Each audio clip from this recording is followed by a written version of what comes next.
Hello everyone, I hope everybody is doing all right. मेरा नाम तितिक्षोरा है। इस लेक्चर के अंदर अपन मनी के बेसिक्स को डिस्कस करेंगे। इकोनॉमिक्स का क्लास है, मनी के बेसिक्स वगैरह, बैंकिंग वगैरह, इन सब कुछ एक चीज़ों को डिस्कस करेंगे।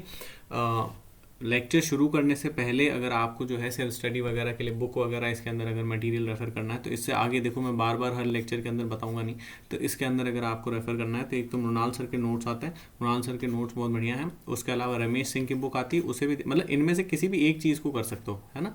ठीक है, ऐसा नहीं सब करना है। ठीक है, तो मृणाल सर के नोट्स या फिर रमेश सिंह की बुक या फिर संजीव वर्मा की बुक आती है। ठीक है, तो इनमें से किसी भी चीज़ को आप जो है रेफर कर सकते हैं। और बाकी वेरियस अदर कोचिंग इंस्टीट्यूट्स के नोट्स वगैरह आते ही हैं, PT 360 वगैरह आते हैं, उन सबको भी आप देख सकते हैं।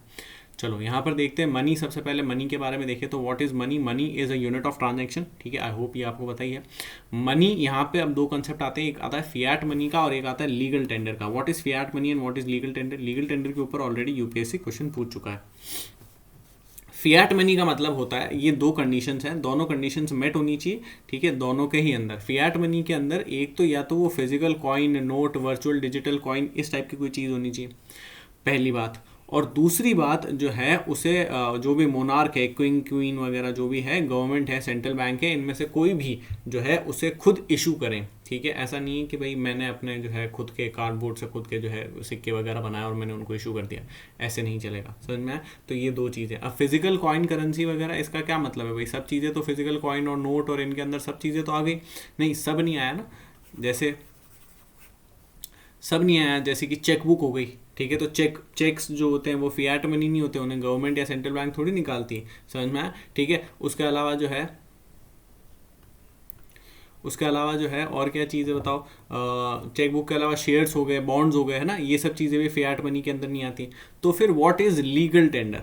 नाउ फियाट मनी खूब सारा हो सकता है, लेकिन लीगल टेंडर जो है, लीगल टेंडर एक ऐसी चीज़ है जो कि उस कंट्री के अंदर, उस पर्टिकुलर रीजन के अंदर, जिससे आप डेट सेटलमेंट्स कर सकते हो, जिससे आप डे टू डे ट्रांजेक्शन्स कर सकते हो। समझना?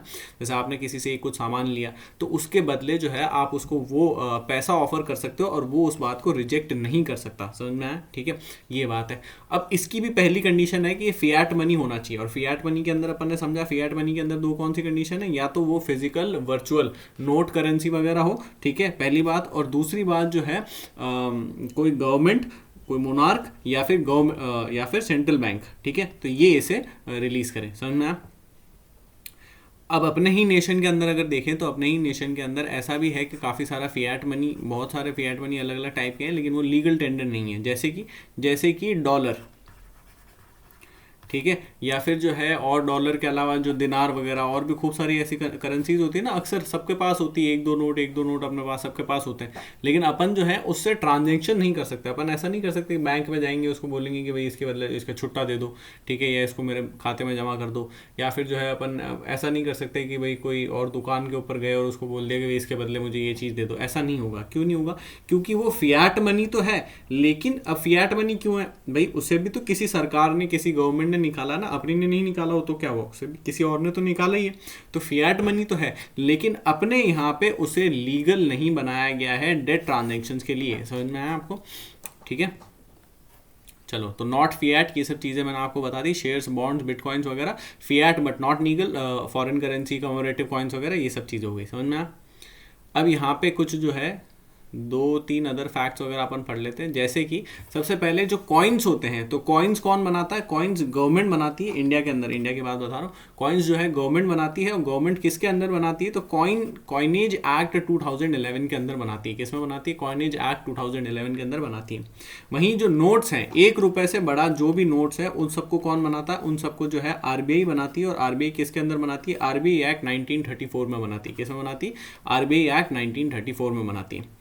उसके अलावा ये जो नोट्स होते हैं, इन्हें एनोनिमस बियरर बॉन्ड्स कहा जाता है। क्या कहा जाता है? एनोनिमस बियरर बॉन्ड्स कहा जाता है। इसे रट लेना, याद कर लेना। ठीक है, इसके ऊपर जो है प्रीलिम्स के अंदर वैसे क्वेश्चन आ सकता है, तो कंफ्यूज नहीं होना। एनोनिमस बियरर बॉन्ड्स का क्या मतलब होता है कि कोई भी इन्हें कैरी कर सकता है। अब नोट के ऊपर नाम तो लिखा हुआ नहीं होता, ये रमेश का नोट है, ये संजीव का नोट है, ऐसे कोई लिखा हुआ तो नहीं होता ना। ठीक है, तो कोई भी इन्हें कैरी कर सकता है, एक दूसरे को दे सकता है, दूसरा तीसरे को दे सकता है, ऐसी चीज़ चल सकती है। उसके अलावा प्रोमिसरी नोट्स। प्रोमिसरी नोट्स क्यों होते हैं? प्रोमिसरी नोट्स इसलिए कहा जाता है क्योंकि इनके ऊपर एक प्रॉमिस होता था। अभी भी होता है, लेकिन अभी जो है उसको ऑनर करना ऐसा कुछ वो नहीं है, ठीक है। लेकिन जो है पहले के टाइम पे उसे ऑनर किया जाता था, अभी जैसे जो वो है बस ऐसी सुपरफिशियल टाइप है, बहुत ज़्यादा उसको जो है उस सेंस में ऑनर नहीं किया जाता जिस सेंस में पहले ऑनर किया जाता था। तो प्रॉमिस क्या होता है कि I promise to pay the bearer, ठीक है, आपने सुना होगा, I promise to pay the bearer sum of 100 rupees, sum of 500 rupees, ऐसे ऐसे कुछ कुछ लिखा होता है और उसके नीचे जो है आरबीआई गवर्नर के साइन होते हैं, समझ में आया, ठीक है। फिर क्या चीज़ है, सत्यमेव जयते। अब वहाँ पर जो है अपने नोट के ऊपर सत्यमेव जयते भी लिखा हुआ होता है, अलग अलग भाई हर दूसरी चीज़ पे सत्यमेव जयते लिखा होता है। तो सत्यमेव जयते आया कहाँ से, हमेशा याद रखना, मुंडक उपनिषद से आया है, ठीक है, मुंडक उपनिषद से आया है, ठीक है।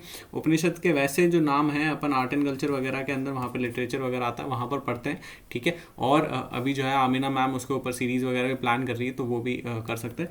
चलो आई होप ये पूरा पार्ट आपको समझ में आया। इसके अंदर अपन ने फिएट मनी देखा, लीगल टेंडर देखा, ठीक है। नेक्स्ट देखो बैंक मनी।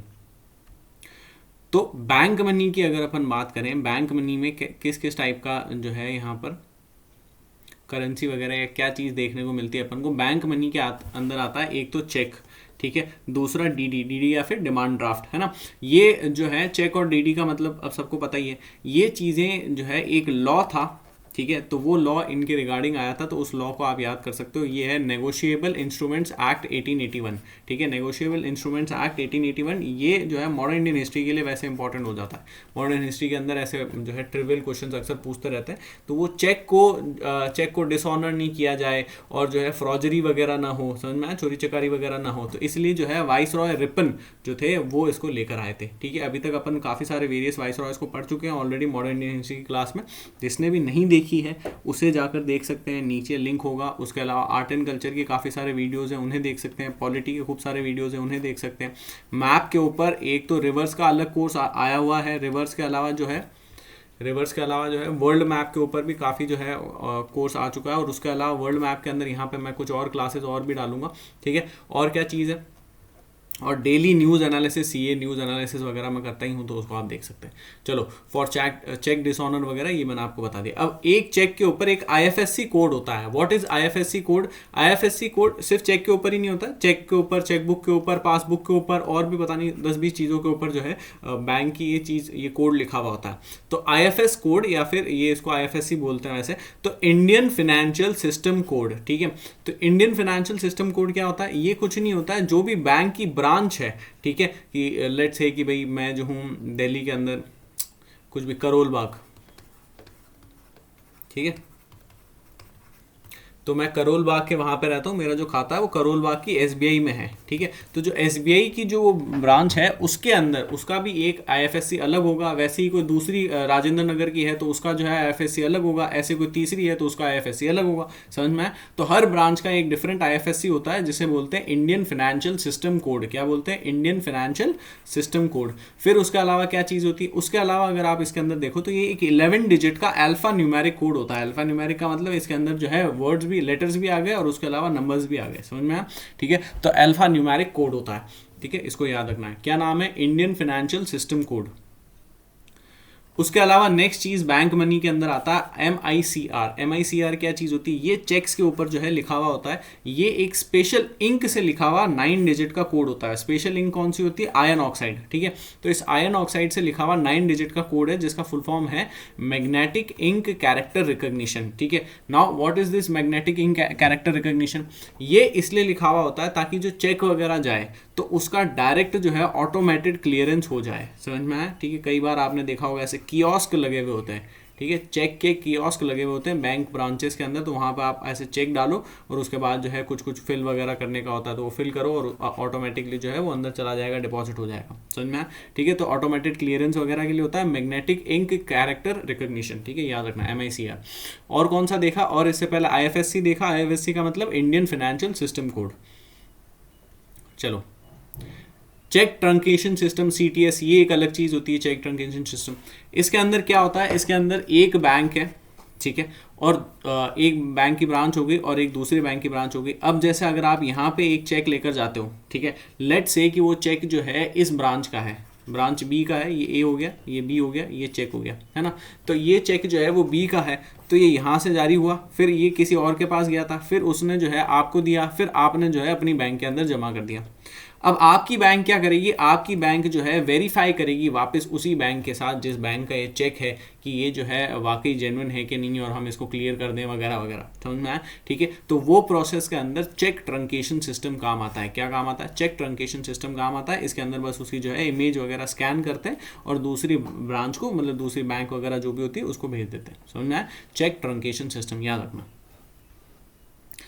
फिर एक चीज होती है सीबीएस। सीबीएस का फुल फॉर्म होता है कोर बैंकिंग सॉल्यूशन या फिर core banking system.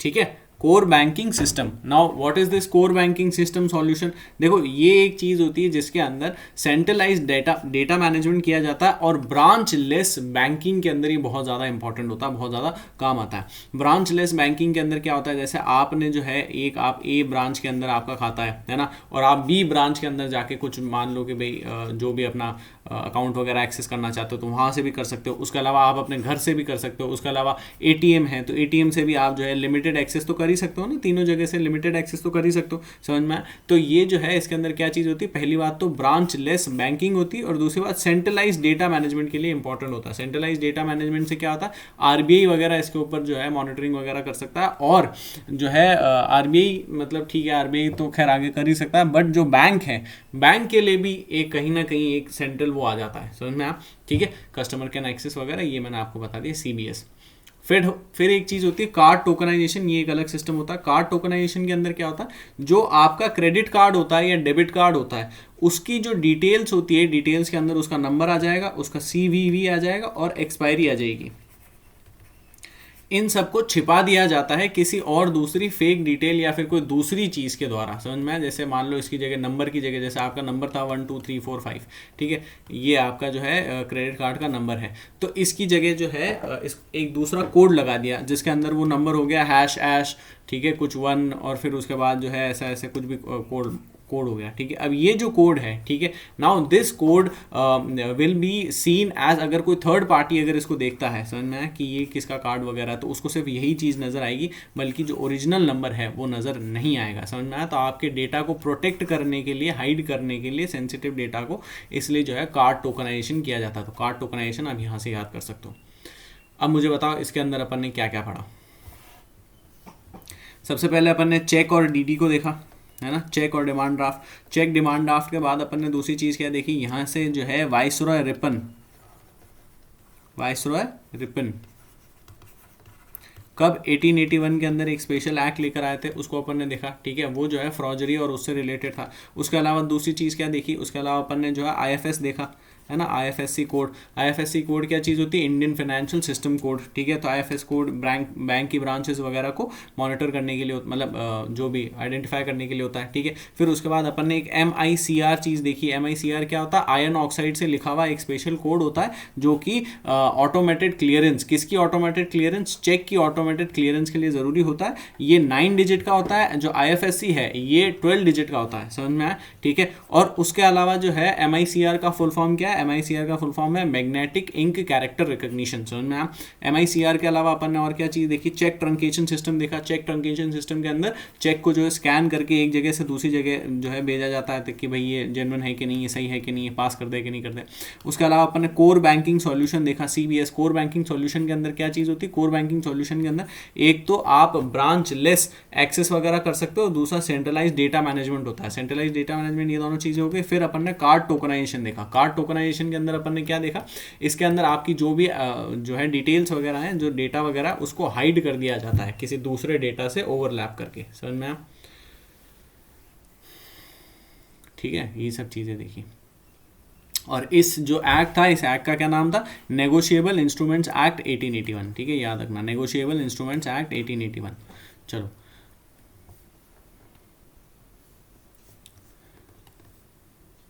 Digital payments अपन नेक्स्ट वीडियो के अंदर कवर कर लेंगे। उससे पहले ये वीडियो अगर आपको इन्फॉर्मेटिव लगा तो प्लीज़ वीडियो को लाइक करें, चैनल को सब्सक्राइब करें, अपने ज़्यादा से ज़्यादा दोस्तों के साथ शेयर करें। Thank you.